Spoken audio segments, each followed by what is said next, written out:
আচ্ছা লিয়াকত সাহেব, আপনি কতদূর লেখাপড়া করেছেন? আমি ডিগ্রি পাস ভাই। এই জন্যই তো বলি এত স্মার্ট প্রেজেন্টেশন কেন? আপনার কথা রায় পড়ে দুইটা কলম কিনতে বাধ্য হয়েছে। আর আপনার অ্যাক্টিভিটি আমি আমার অফিসের বসকে কল দিয়ে দেখালাম, তো আমার বস আপনাকে এই কার্ডটি রাখতে বলছে। যদি চাকরি করতে ইচ্ছা হয় যোগাযোগ রাখবেন। ধন্যবাদ।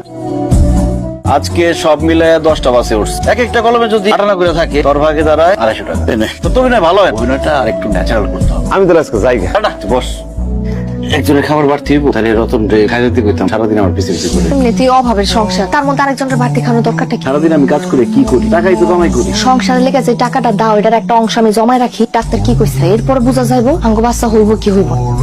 দেখুন লিয়াকত সাহেব, বস এমন প্রায় সময় অনেক লোকজনকেই কার্ড দিয়ে থাকে আর চাকরির জন্য অফিসে আসতে বলে, কিন্তু সবকিছুর তো একটা সিস্টেম আছে, এভাবে তো আসলে চাকরি হয় না। যদি এখানে চাকরিটা না হয় তাহলে তো আমার আজকের দিনের পুরো ইনকামটাই লস। পাশে এতক্ষণে 200 পিস কলম বেচতে পারতাম, কিন্তু কি আর করা, চাকরি করা আমার স্বপ্ন, এটুকু রিস্ক তো নিতেই হবে। লিয়াকত সাহেব, আমরা আপনার কোনো ইন্টারভিউ নিব না, আমি আপনাকে ডিরেক্টলি মাঠে নামিয়ে দিতে চাই। আপনাকে তো সেলসের ব্যাপারে বলার কিছু নেই, because you are already an expert. Thank you. যেহেতু আমাদের নতুন কোম্পানি, সেহেতু অন্যান্য কোম্পানির সাথে আমাদের কম্পিটিশন করে কিন্তু কাজ করতে হবে। ইনশাআল্লাহ বস। আপনি আমাদের খিলখ্যার এবং নিকুঞ্জ এই দুটো জনের দায়িত্ব নেবেন। এখানে সেলসের অবস্থা খুবই খারাপ, আর স্যালারি ব্যাপারে আমাদের দুটো নিয়ম আছে, একটি ফিক্স স্যালারি, অন্যটি স্যালারি উইথ কমিশন। যদি আপনি ফিক্স স্যালারিতে জয়েন করেন তাহলে আপনি পাবেন 10,000 টাকা, আর স্যালারি ওই কমিশনে জয়েন করেন তাহলে আপনি পাবেন 8,000 টাকা। ওই প্রতিটি কলমের জন্য পাচ্ছেন 50 পয়সা কমিশন। বস, আমি স্যালারি উইথ কমিশনে যাব। তাহলে এই মাসের টার্গেট হলো 5,000 পিস কলম।